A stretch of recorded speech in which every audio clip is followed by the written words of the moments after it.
हर हर महादेव। दोस्तों बहुत बहुत स्वागत है आपका फिर से एक नए वीडियो में। इस वीडियो में मैं आपको सुनाने जा रही हूँ संतान सप्तमी व्रत कथा। यह व्रत बहुत ही पुण्य फलदायी होता है, जो कि भाद्रपद मास के शुक्ल पक्ष की सप्तमी तिथि के दिन किया जाता है।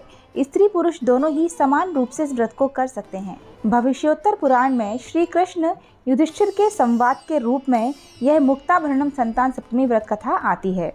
इस व्रत के अनुष्ठान से निसंतान दंपति संतान पाते हैं तथा जिनकी संतान अल्पायु होती है एवं जीवित नहीं रहती है, उनको ये व्रत संकल्प के साथ करना चाहिए, क्योंकि संसार में गृहस्थ पुरुष को समस्त सुखों के रहते हुए यदि संतान सुख नहीं है तो उसके लिए यह जीवन दुख रूप ही है।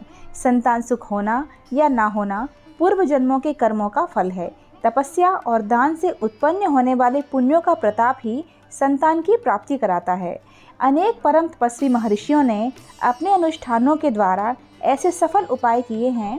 ये सब उपाय हमें अपने शास्त्रीय ग्रंथों में मिलते हैं। संतान सप्तमी का यह व्रत भी धार्मिक आस्तिक श्रद्धालु जनों के लिए एक सरल उपाय बताया गया है।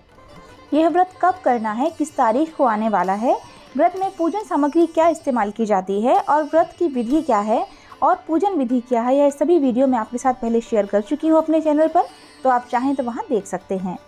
अब शुरू करते हैं व्रत कथा। एक दिन महाराज युधिष्ठिर ने प्रजाजनों के हितार्थ भगवान से कहा कि हे प्रभु, कोई ऐसा उत्तम व्रत बताइए जिसके प्रभाव से मनुष्यों के सांसारिक दुख क्लेश दूर हों और वे पुत्र एवं पौत्रवान हों।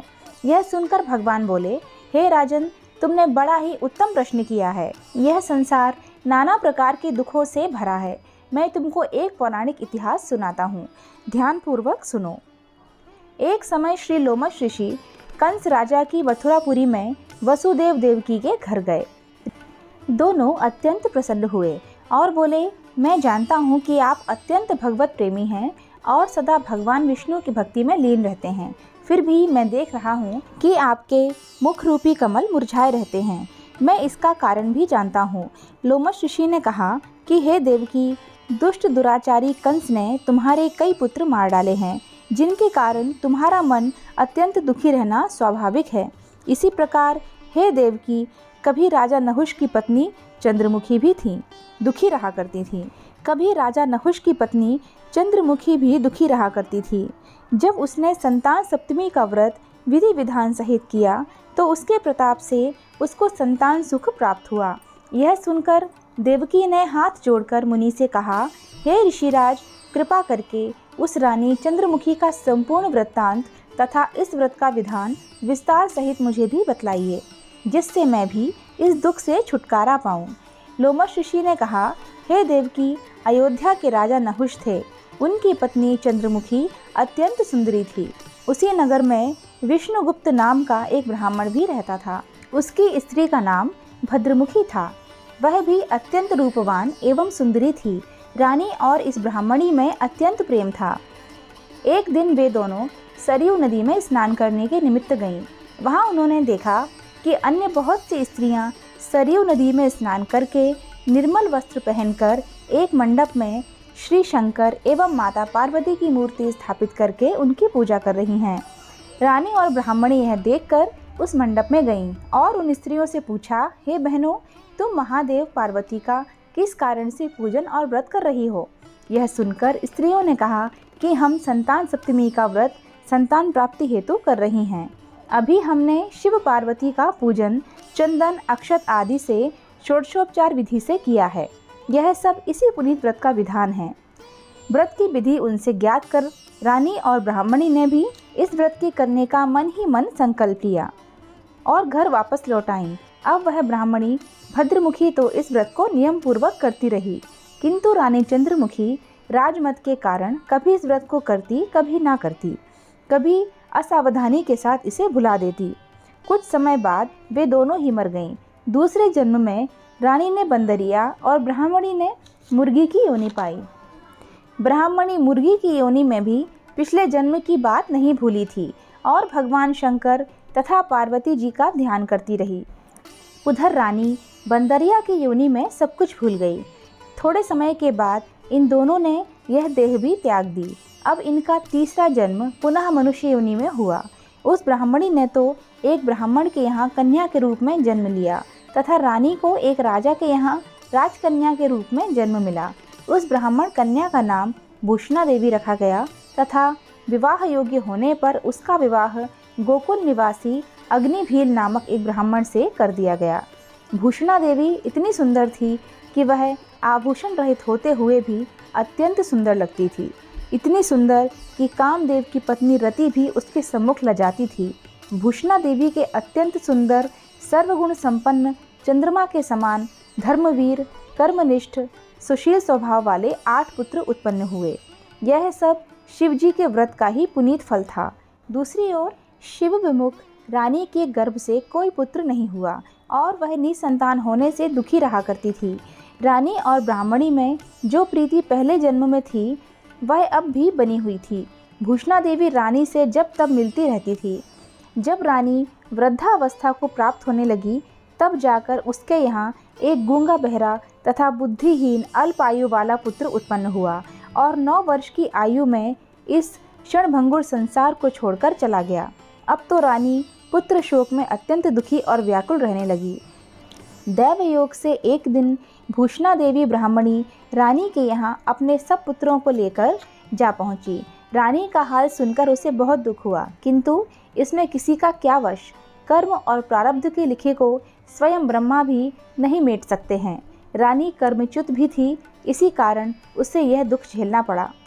रानी उस ब्राह्मणी के ऐसे वैभव और 8 पुत्रों को देखकर मन में ईर्ष्या कर उठी तथा उसके मन में पाप उत्पन्न हो गया। ब्राह्मणी ने रानी का संताप दूर करने के निमित्त अपने 8 पुत्र रानी के पास छोड़ दिए और अपने घर चली गई। रानी ने पाप के वशीभूत होकर उन ब्राह्मण पुत्रों की हत्या करने के विचार से लड्डू में विष मिलाकर उनको भोजन करा दिया। सबने प्रसन्न होकर भोजन पा लिया, परंतु भगवान शंकर की कृपा से एक बालक की भी मृत्यु नहीं हुई। यह देखकर तो रानी अत्यंत आश्चर्यचकित हो गई और इस रहस्य का पता लगाने का विचार किया। भगवान की पूजा सेवा से निवृत्त होकर एक दिन जब भूषणा देवी आई तो रानी ने उससे कहा कि मैंने तेरे पुत्रों को मारने के लिए विष मिलाकर लड्डू खिला दिए, परंतु इनमें से एक भी नहीं मरा। तूने ऐसा कौन सा दान पुण्य व्रत किया है जिसके कारण तेरे ये पुत्र नहीं मरे और तू नित्य सुख भोग रही है? तू बड़ी सौभाग्यवती है। इस सब का भेद तू निष्कपट होकर मुझे समझा। मैं तेरी बड़ी ऋणी रहूँगी। रानी के ऐसे दीन वचन सुनकर भूषणा ब्राह्मणी कहने लगी, हे रानी सुनो, तुमसे 3 जन्म का हाल कहती हूँ, सो ध्यानपूर्वक सुनना। पहले जन्म में तुम राजा नहुष की पत्नी थी और तुम्हारा नाम चंद्रमुखी था। मेरा नाम भद्रमुखी था और मैं ब्राह्मणी थी। हम तुम अयोध्या में रहते थे। तेरी और मेरी बड़ी प्रीति थी।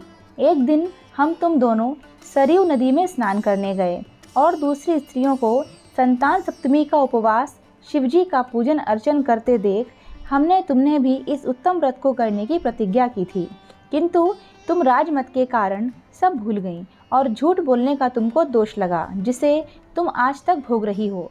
मैंने इस व्रत को आचार विचार सहित नियम पूर्वक सदैव किया और आज भी करती हूँ। दूसरे जन्म में तुमको बंदरिया का जन्म मिला तथा मुझे मुर्गी की योनि मिली। भगवान शंकर की कृपा से इस व्रत के प्रभाव तथा भगवान नाम को मैं इस जन्म में भी ना भूली और निरंतर इस व्रत को नियमानुसार करती रही। तुम अपने इस संकल्प को इस जन्म में भी भूल गई। मैं तो समझती हूँ कि तुम्हारे ऊपर यह जो भारी संकट है उसका एकमात्र यही कारण है और दूसरा कोई कारण नहीं हो सकता है। इसीलिए मैं कहती हूँ कि तुम अब भी इस संतान सप्तमी के व्रत को नियम से करो तो कदाचित तुम्हारा संकट दूर हो जाए।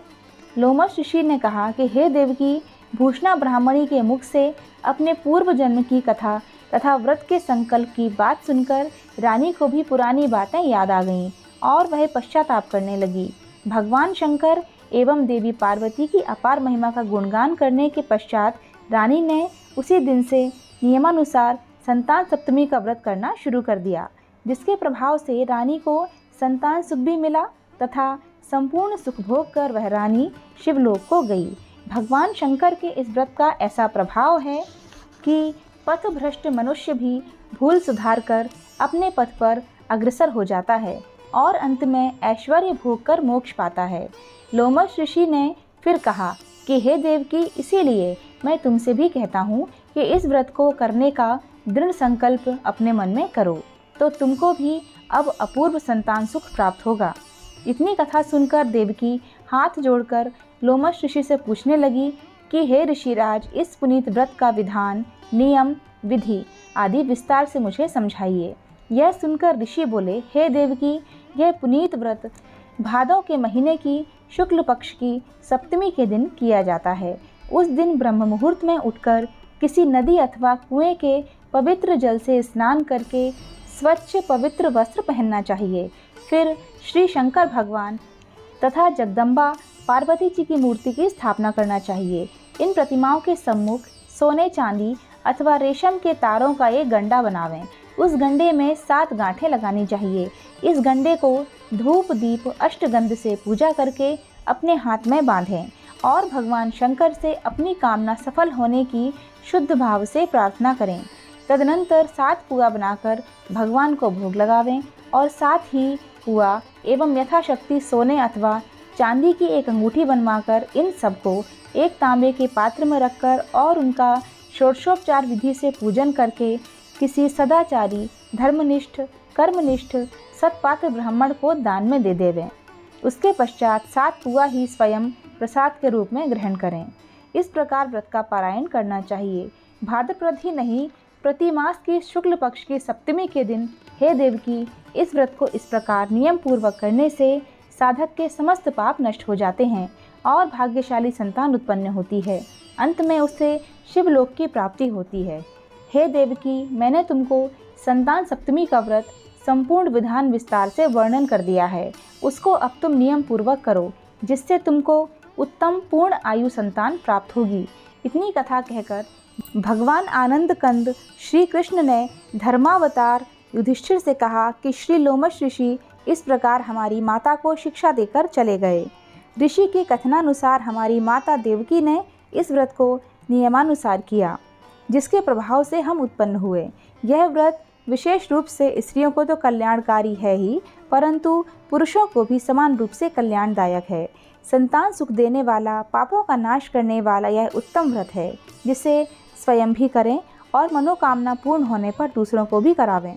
इस व्रत के पुस्तक की इच्छा अनुसार 7 या 11 प्रतियां अपनी ओर से वितरित करें तो भी परोपकार होगा।